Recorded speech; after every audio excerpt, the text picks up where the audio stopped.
Okay, so ngayon mga idol is unboxing tayo ng TP-Link AP225 outdoor EC1200. So ito yung pangmalakasan na access point para sa ating mga piece wifi mga idol. Dahil naka dual band ito siya, mayroon siyang 5G na alam naman natin na ang 5G na generation ng signal is 100 times faster than 4G na signal. Ito yun siya mga idol. So sobrang lakas nito sa piece wifi. Sobrang gandang gamitin para sa piece wifi mga idol kasi naka dual band siya. Mayroon siyang 5G.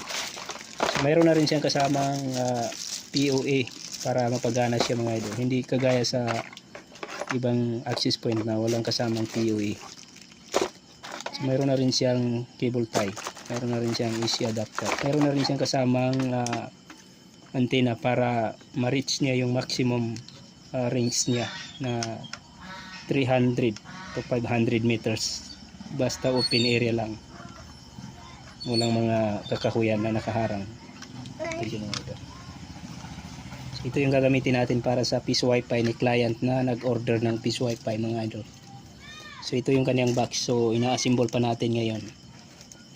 So thank you for watching mga guys. So kung gusto niyo mag-order, ilalagay ko yung link ng access point na ito sa comment section para mabili ninyo.